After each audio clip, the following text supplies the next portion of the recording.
Hello दोस्तों, कैसे हैं आप सब लोग। तो दोस्तों आज आप सबके लिए मैं मैनेजमेंट अकाउंटिंग का सेकंड चैप्टर यानी कि अबाउट फाइनेंशियल स्टेटमेंट के रिलेटेड जितने भी इंपॉर्टेंट क्वेश्चंस हैं यानी कि फुल सेकंड चैप्टर के जितने भी इंपॉर्टेंट क्वेश्चंस हैं सभी आपको इसी एक वीडियो में मिलने वाले हैं। सो वीडियो को एंड तक देखना। मैं एंड में आपको कुछ सरप्राइज़ या कह सकते हैं कुछ ऐसी चीज़ बता के जाऊंगी जो आपके लिए बहुत हेल्पफुल रहेगी रिलेटेड टू दिस चैप्टर।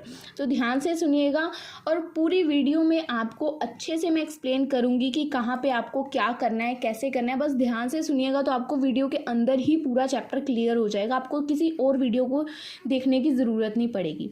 ठीक है, सबसे पहले चैप्टर का नेम है हमारा फाइनेंशियल अकाउंटिंग। मैनेजमेंट अकाउंटिंग का ये सब्जेक्ट है, तो उसी की प्लेलिस्ट में इस वीडियो को मैं ऐड करूँगी। और भी क्लासेज में आपको टॉपिक देखने को मिल सकता है, तो आप लोग सेम मटेरियल उसके अंदर भी लिख सकते हैं। तो ये कमेंट में मत पूछिएगा कि इस क्लास के लिए इसको लिख सकते हैं और इस क्लास के लिए इसको लिख सकते हैं। कोई भी क्लास है, अगर आपका टॉपिक ये है फाइनेंशियल स्टेटमेंट्स के ऊपर, इसका मीनिंग वगैरह और भी इसके टॉपिक्स, तो आप लिख सकते हो। ठीक है, सबसे पहले बात करते हैं इसके मीनिंग के बारे में। तो financial statement of a company, जो फाइनेंशियल स्टेटमेंट होती है कंपनी की, वो क्या रिफ्लेक्ट करती है? कंपनी की true picture, reflected true picture of its financial performance, की कंपनी एक्चुअल में फाइनेंशियली कैसा परफॉर्म कर रही है मार्केट में, एक्चुअल में कंपनी की फाइनेंशियल पोजीशन कैसी है, वो बताती है हमें कंपनी की financial statement. They despite not only profit and loss, ये सिर्फ हमें उसके प्रॉफिट और लॉस के बारे में ही नहीं बताती बल्कि उसके एसेट्स और लाइबिलिटीज़ के बारे में भी बताती है कि कंपनी के पास कितने एसेट्स हैं और कितनी लाइबिलिटीज़ हैं। It is only at the end of all accounting processes that we can generate these statement। जब सभी अकाउंटिंग प्रोसेस एंड हो जाते हैं ना, तभी हम इस स्टेटमेंट को जनरेट कर सकते हैं। ठीक है, फाइनेंशियल स्टेटमेंट्स आर बेसिकली क्या है? फाइनेंशियल स्टेटमेंट्स एक्चुअल में क्या है? ये बेसिकली एक रिपोर्ट्स हैं। ठीक है, जो हमें क्या शो करती हैं? That shows financial and accounting information related to business, जो हमें बिजनेस की और अकाउंटिंग की और फाइनेंशियल स्टेटमेंट शो करती है एक बिजनेस की। कंपनी की जो मैनेजमेंट है वो इसको यूज़ कर सकती है कि अगर उसने कंपनी के बाहर किसी के साथ कोई भी डील करनी है, कम्युनिकेट करना है, तो वो इन रिपोर्ट्स को प्रेजेंट करके, शो करके अपनी कंपनी के बारे में उनको इन्फॉर्मेशन दे सकती है। तो कंपनी मैनेजमेंट इसको यूज़ करती है कम्युनिकेट करने के लिए विद एक्सटर्नल स्टेक होल्डर्स, यानी कि जो कंपनी के बाहर के लोग हैं, कंपनी के इंटरनल नहीं एक्सटर्नल बाहरी लोग। तो इसके अंदर कौन कौन से लोग आ जाते हैं एक्सटर्नल्स के अंदर? कंपनी के शेयर होल्डर्स हो गए, कंपनी की जो टैक्स अथॉरिटीज़ हैं वो हो गई, रेगुलेटरी बॉडीज़ हो गई, इन्वेस्टर्स हो गए और कंपनी के क्रेडिटर्स हो गए। क्रेडिटर्स आपको पता होंगे, जिन्होंने कंपनी को लोन्स वगैरह दिया हुआ है या कंपनी में जिन्होंने इन्वेस्ट किया हुआ है। This statement basically include the following reports. इस स्टेटमेंट के अंदर कौन कौन सी रिपोर्ट्स इंक्लूड होती हैं? कंपनी की बैलेंस शीट होती है, कंपनी का P&L अकाउंट होता है, कंपनी का कैश फ्लो होता है और इनकम शीट होती है। ठीक है, सो ये था तो ये था basic meaning of financial statement. I hope आपको ये क्लियर है। अब ये क्वेश्चन आपको 5 मार्क्स में आ सकता है कि डिफाइन फाइनेंशियल में statement, right a short note on financial statement. तो आप लोगों को आई होप मीनिंग क्लियर है, आप इसके ऊपर 5 मार्क्स का क्वेश्चन अटेंड कर लोगे। सेकेंड टॉपिक जो एग्जाम में पूछा जाता है, नेचर ऑफ फाइनेंशियल स्टेटमेंट, की फाइनेंशियल स्टेटमेंट का नेचर क्या है। तो ध्यान से सुनिएगा, बहुत ईजी टॉपिक है, ईजिली क्लियर करेंगे इसको भी। Financial statements are prepare using facts relating to events which are recorded chronologically। Financial statement क्या है, ये कैसे प्रिपेयर की जाती है? ये फैक्ट्स के बेसिस पे प्रिपेयर की जाती है कि फैक्ट क्या है। ठीक है, इसको हम लोग कैसे रिकॉर्ड करते हैं? ऑन अ हिस्टोरिकल, काल क्रमिक, जिसको हिंदी में बोलते हैं काल, यानी कि पास्ट के बेसिस पे जो इसकी हिस्टोरिकल कॉस्ट होती है उसके बेसिस पे हम इसकी कॉस्ट को रिकॉर्ड करते हैं। तो यहाँ पे Thus we have to first record all these fact in monetary terms। हमने इसको फैक्ट्स के रिलेटेड हमने इसको रिकॉर्ड किया, पर हमें अब सबसे पहले इन फैक्ट्स को मॉनेटरी टर्म में अपनी रिपोर्ट्स में कन्वर्ट करना पड़ेगा। We have to process them using all applicable rules and procedure. तो हमें इसके लिए जो भी एप्लीकेबल रूल्स हैं और प्रोसीजर्स हैं उनको अप्लाई करके इसके प्रोसेस को स्टार्ट करना पड़ेगा। फाइनली जब ये प्रोसेस कंप्लीट हो जाएगा, फाइनली वी कैन नाउ, तो अब हम उस डाटा को यूज़ कर सकते हैं, जो हमने ऊपर रूल्स वगैरह अप्लाई करके डाटा क्रिएट किया। Finally we can now use all this data to generate financial statement. अब बात करेंगे कि इसका नेचर क्या है। अगर आपको ये लाइनें 2-3 लाइनें टफ लग रही हैं तो आप इसको स्किप कर देना। कोई ये हार्ड एंड फास्ट रूल नहीं है कि आपको लिखनी है। नेचर लिखोगे तो सीधा यहाँ से लिखना, the nature of financial statements depend करती हैं फॉलोइंग पॉइंट्स के ऊपर, ठीक है। तो ये चीज़ जस्ट मैंने ऐसे ही आपको एक्सप्लेन करने के लिए बताई है कि आपको आइडिया होना चाहिए कि फाइनेंशियल स्टेटमेंट्स तक कैसे पहुँचते हैं। अगर आपको ये टफ लगे तो आप लोग इसको स्किप कर सकते हैं, इस पार्ट को। फर्स्ट पॉइंट क्या है कि ये हमारा जो है फाइनेंशियल स्टेटमेंट्स रिकॉर्डेड फैक्ट्स के ऊपर बेस होती है। अब देखो, ऑल द बिजनेस ट्रांजैक्शंस, जितनी भी बिजनेस के ट्रांजैक्शंस हैं जिनका भी फाइनेंशियल करैक्टर है यानी कि मनी के टर्म में है, वो अलोन रिकॉर्डेड की जाती हैं बुक्स ऑफ अकाउंट्स में, यानी कि जर्नल्स, लेजर या अदर सब्सिडरी बुक्स में उनको रिकॉर्ड किया जाता है। सच रिकॉर्डेड इंफॉर्मेशन, जो भी हमने ये इंफॉर्मेशन रिकॉर्ड की है उसका हम लोग यूज़ करते हैं अपनी फाइनेंशियल स्टेटमेंट को बनाने के लिए। After some gradual passage of time, जब हमने जैसे फाइनेंशियल स्टेटमेंट बना ली, अब उसके बाद 1 महीना 2 महीने या साल निकल गया, कुछ टाइम पास हो गया, passage of time, pass time, थोड़ा सा टाइम निकल गया, तो जो भी हमने उस दिन इंफॉर्मेशन रिकॉर्ड की थी आज के टाइम पे वो हिस्टोरिकल डाटा हो गया। तो these recorded information become historical in nature. तो जब हमने रिपोर्ट्स बनाई थी तब हमने जो डाटा रिकॉर्ड किया वो आज के टाइम में हिस्टोरिकल डाटा माना जाएगा। तो जैसे जैसे टाइम बीतता जाएगा वो डाटा सारा हिस्टोरिकल हो जाएगा। Beside the financial statements are showing the results of the various transactions। जो हमारी financial statements है वो हमें show करती हैं various transactions के results which are taken place at various date। जिन्होंने उस टाइम पे various date पे वो transaction का amount था, उस टाइम की reports हमें वो show कर रही हैं, आज के टाइम पे नहीं। There is no place for their current value। आज के टाइम पे उसकी जो वैल्यू है ना, उसकी financial statement में कोई जगह ही नहीं होती है इन द फाइनेंशियल स्टेटमेंट, जो कि जस्टिफाई भी नहीं है और लॉजिकल भी नहीं है। जगह होनी चाहिए, करंट वैल्यू के लिए थोड़ी स्पेस होनी चाहिए, which are not available in financial statements.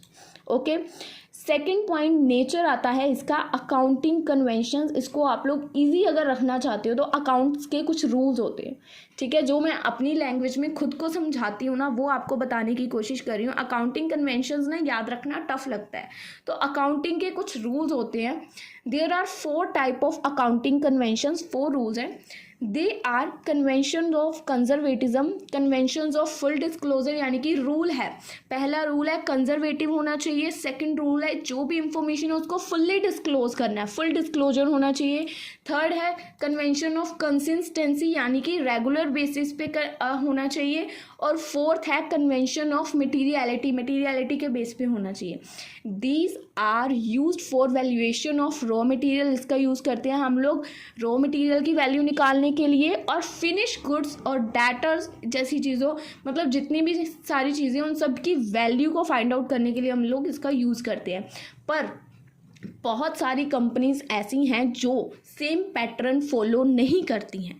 Many companies does not follow same pattern of conventions, यानी कि सेम रूल्स को फॉलो नहीं करती। आप लोग ऐसे मान सकते हो, पैटर्न डिफरेंट होता है, तो ऐसे में हम लोग फाइनेंशियल स्टेटमेंट्स को कंपेयर नहीं कर सकते। तो hence the financial statement fails to satisfy the essential element of comparison. जो कंपैरिजन हम लोग अगर करना चाहते हैं, तो अगर सामने वाली कंपनी सेम पैटर्न को फॉलो नहीं कर रही है तो हम लोग उसको कंपेयर नहीं कर सकते। उसके बाद नेक्स्ट पॉइंट क्या है, postulates.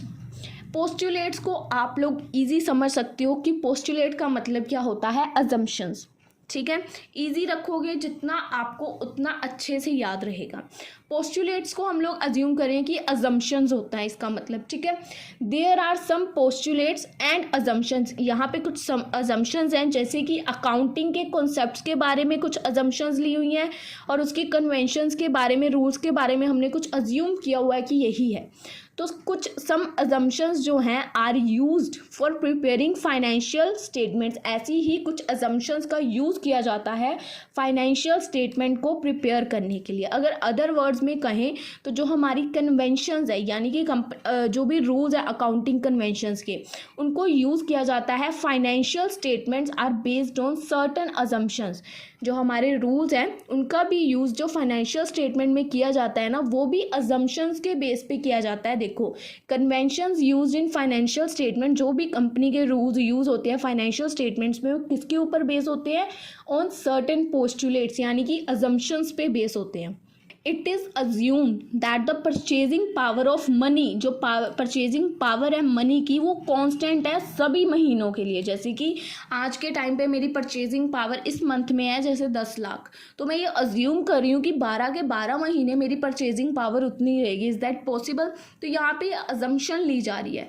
Hence the management accountants are recording all the business transactions. तो यहाँ पे जो हमारे मैनेजमेंट के अकाउंटेंट्स हैं वो सारी बिजनेस की ट्रांजैक्शंस को रुपए वैल्यू में रिकॉर्ड करते हैं विदाउट डिफ्रेंशिएट। वो डेट्स को डिफ्रेंशिएट नहीं करते हैं कि जो रुपए की वैल्यू है आज के टाइम पे कुछ और है, कल कुछ और होगी, नहीं, वो सिंपल मैनर में रुपए वैल्यू में उसको रिकॉर्ड करते हैं ट्रांजैक्शंस को। ठीक है, तो ये अजम्पशंस यहाँ पे यूज़ करते हैं वो।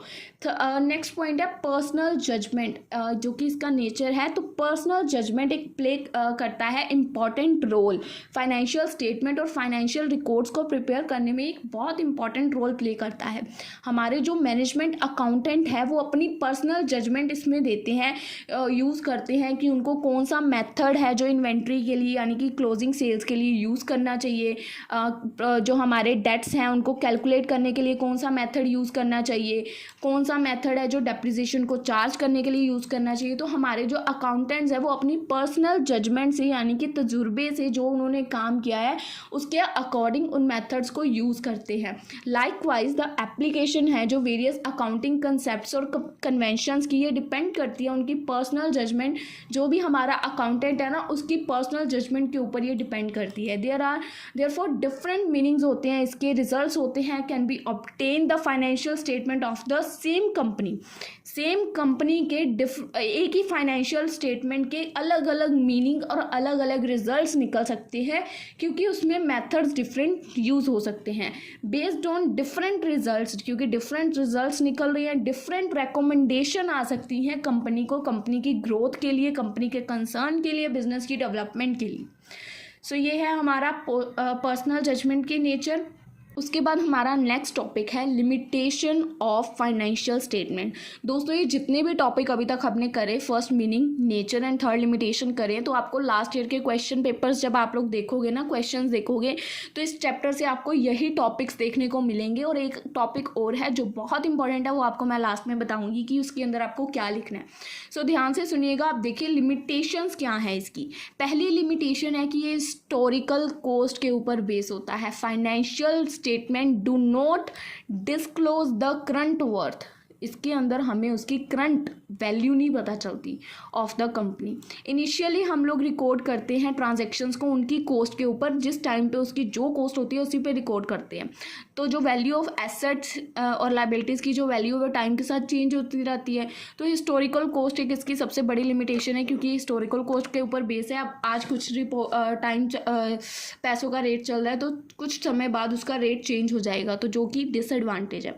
सेकेंडली ये पर्सनल जजमेंट के ऊपर बेस्ड होता है। पर्सनल जजमेंट यानी कि मेरा जो भी है, अब मैं अकेली पूरी दुनिया का रिकॉर्ड तो नहीं ना रख सकती, तो इसी वजह से ये पर्सनल जजमेंट भी एक इसकी लिमिटेशन है। The value of asset that appear in this statement depend करती है उस पर्सन के ऊपर जो इसके अंदर डील कर रहा है, यानी कि जो भी इसका अकाउंटेंट है। फॉर एग्जाम्पल जो भी डेप्रिसिएशन का मेथड है, अमोर्टाइजेशन ऑफ एसेट का मेथड है, डिपेंड करता है उसकी पर्सनल जजमेंट के ऊपर अकाउंटेंट की, कि वो कैसे इसके ऊपर रिएक्ट करेगा। और एक बात आपको और बता दूं, अगर डिफरेंट अकाउंटेंट्स होंगे ना तो उनका भी रिजल्ट डिफरेंट आएगा। 4-5 अकाउंटेंट्स हैं, उन पांचों का रिजल्ट सेम नहीं होगा क्योंकि सबकी पर्सनल जजमेंट डिफरेंट होगी। तो ये भी एक डिसएडवांटेज है। जिसको जितना पता है वो उसी के बेस पे जजमेंट पास करेगा, उसको दूसरी इन्फॉर्मेशन, कहते हैं ना सिक्के के दो पहलू होते हैं, मुझे एक ही पहलू पता है तो मैं उसी के बेस पे जजमेंट पास कर दूंगी। तो ये भी एक डिसएडवांटेज है।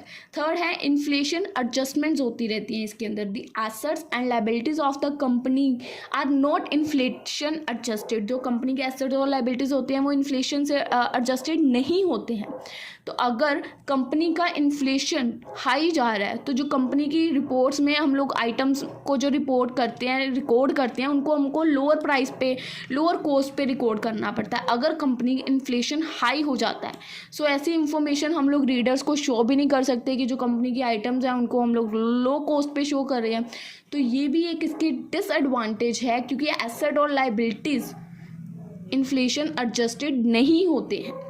फोर्थ है इंटेंजिबल एसेट्स को इसके अंदर रिकॉर्ड नहीं किया जाता। इंटेंजिबल एसेट्स कौन से होते हैं? कंपनी की रेपुटेशन, कंपनी के जो भी बिजनेस के मार्केट में नाम है, कंपनी के जो भी कह सकते हैं यहाँ पे आपको देखने को मिलेगा ब्रांड की जो भी कंपनी में इमेज है उसका कोई प्राइस नहीं होता, कहीं पे भी उनको रिकॉर्ड नहीं किया जाता। उनको इंटेंजिबल एसेट्स कहते हैं और उनको रिकॉर्ड नहीं करते हैं, जबकि उन्हीं का सबसे बड़ा हाथ होता है कंपनी की ग्रोथ में। अगर आपका क्लीन चिट मिली हुई है ना तो आपकी कंपनी जल्दी ग्रो करेगी। वहीं अगर आपकी कंपनी पे लीगल चार्जेस अप्लाइड हैं तो कंपनी ग्रो नहीं करेगी। तो इसीलिए ये भी एक लिमिटेशन है। We did not record many intangible assets, instead उल्टा हम लोग ना इंटेंजिबल एसेट्स को हाइड करने के लिए कुछ उसके बदले एक्सपेंडिचर्स शो कर देते हैं कि ये हमारे खर्चे हैं।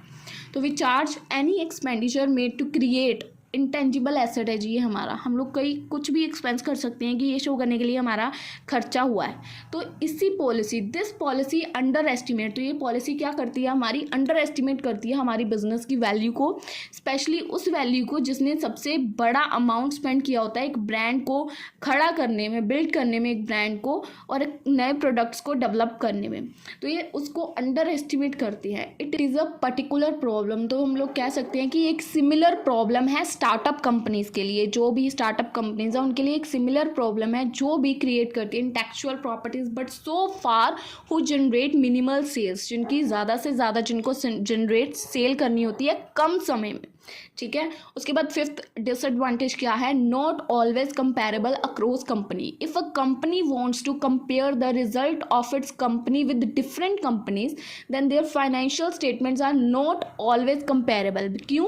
क्योंकि डिफरेंट कंपनीज हैं, उन्होंने डिफरेंट अकाउंटिंग मेथड्स को यूज़ किया होगा। नंबर 6, फॉल्स फिगर्स यानी कि फॉल्स अमाउंट्स शो करते हैं। The management team of the company में स्क्यू यानी कि छेड़छाड़ कर सकते हैं रिजल्ट्स के साथ। कई बार ऐसी सिचुएशन अराइज हो जाती है जहाँ पे हमें अनड्यू प्रेशर के अंदर रिपोर्ट्स को एक्सीलेंट शो करना पड़ता है कि हमारी कंपनी के एक्सीलेंट रिजल्ट्स हैं, और हम लोग अपने जैसे एम्प्लॉयज़ हैं उनको भी बोनस का लालच देते हैं। बोनस प्लान हम लोग प्ले करते हैं उनके साथ, कह सकते हैं गेम प्ले करते हैं, बोनस प्लान की कॉल्स दे देते हैं। जिसकी भी सेल सबसे ज़्यादा होगी उसको हम लोग बोनस देंगे। तो यहाँ पे यही लिखा हुआ है, such as one a bonus plan calls for pay out only if sales level increase. तो हमने उनको बोनस का लालच दिया। अब बोनस कब मिलेगा? इफ सेल लेवल इंक्रीज, जब सेल इंक्रीज हो जाएगी। तो ये ऐसी सिचुएशंस कंपनी में आती हैं जब फिगर्स के साथ छेड़छाड़ की जाती है। इस चीज़ के ऊपर किसी को गलती से भी शक हो जाता है तो जो प्रेजेंस है इसके ऊपर, जो भी रिजल्ट्स आते हैं स्पाइक करने के लिए, तो उसका लेवल जो इंडस्ट्री में है वो काफ़ी बढ़ जाता है, उनके ऊपर शक चला जाता है। तो फॉल्स फिगर्स इसमें शो किए जाते हैं। ये हमारी 6 डिसएडवांटेज, आप लोग इसको ईजिली एक्सप्लेन कर लोगे गप्पे मार के। 7th है lack of non financial factors. अब फाइनेंशियल स्टेटमेंट्स के अंदर ना सिर्फ फाइनेंशियल फैक्टर्स की चीज़ों को ही देखा जाता है। The financial statement take into consideration only financial factor and they do not address non financial issues. इसके अंदर नॉन फाइनेंशियल इश्यूज को देखा ही नहीं जाता, सच एज जैसे कि इन्वायरमेंटल अल्टरनेटिव्स ऑफ कंपनी है, और कंपनी की जो वर्कर्स हैं how well it work with the local community के साथ उसका कैसा रिलेशन है, इन चीज़ों के ऊपर वो ध्यान ही नहीं देते। तो a business reporting excellent financial results might be a failure. अगर एक बिजनेस की रिपोर्ट बहुत अच्छी है, एक्सीलेंट है फाइनेंशियल रिपोर्ट, पर वो बाकी फैक्टर्स में या बाकी अदर एरियाज में उसको फेल माना जा सकता है। Failures in these other areas जैसे कि बिजनेस की इमेज जो वर्कर्स की लॉयल्टी है, इन चीज़ों में उसको फेल माना जाएगा क्योंकि उन्होंने नॉन फाइनेंशियल फैक्टर्स की तरफ ध्यान ही नहीं दिया। लास्ट पॉइंट है फिगर्स आर डिसॉर्टेड, यानी कि फाइनेंशियल स्टेटमेंट हमें क्या प्रोवाइड करती है? फाइनेंशियल स्टेटमेंट हमें इंफॉर्मेशन प्रोवाइड करती है अबाउट हिस्टोरिकल रिजल्ट क्या है, कंपनी का फाइनेंशियल स्टेटस क्या है, बिजनेस का इस डेट पे, स्पेसिफिक डेट के ऊपर कंपनी का फाइनेंशियल स्टेटस क्या था, ये चीज़ें बताती है। क्या फाइनेंशियल स्टेटमेंट हमें ये प्रिडिक्शन देती है कि फ्यूचर में कंपनी टॉप पे जाएगी या नीचे डूबेगी? नो। तो वही लिखा है, the statement do not provide any value in predicting, prediction provide नहीं करती है कि what will happen in future, कि फ्यूचर में क्या होगा। ये नहीं बताती फाइनेंशियल स्टेटमेंट कि ये कंपनी अप ही जाएगी, हमें अपने अजम्पशंस पे लेना होता है। तो दोस्तों ये देखिए कुछ इंपॉर्टेंट टॉपिक्स है जो लास्ट ईयर एग्जाम्स में आए हुए हैं, जैसे कि इसका मीनिंग, नेचर, लिमिटेशन, और एक स्टेटमेंट है financial statement reflect a combination of recorded facts, accounting conventions and personal judgment. तो इसके अंदर ना आप लोग वही टॉपिक्स लिख सकते हो, जैसे इसका नेचर और लिमिटेशन, तो आप लोगों को इसमें रिकॉर्डेड फैक्ट्स का कॉम्बिनेशन है जो हमने ऊपर नेचर में देखा, अकाउंटिंग कन्वेंशंस का पॉइंट भी है, पर्सनल जजमेंट का भी। उन तीनों पॉइंट्स को मिक्स करके भी लिख सकते हो और 2-3 पॉइंट ऐड करके भी इस स्टेटमेंट में लिख सकते हो। तो बेसिकली इस चैप्टर से यही कुछ टॉपिक्स हैं जो लास्ट ईयर एग्जाम्स में आपको देखने को मिलेंगे। सो आई होप आपको ये एक ही वीडियो में मैंने जो ये चैप्टर कराने का प्रॉमिस किया था आपको क्लियर है। अगर कुछ भी डाउट है तो आप लोग कमेंट सेक्शन में पूछ सकते हैं, अदरवाइज आप लोग हमें इंस्टाग्राम और टेलीग्राम पे भी मैसेज कर सकते हैं। तो दोस्तों अब हम लोग मिलेंगे आपसे अपनी अगली वीडियो में, तब तक के लिए गुड बाय।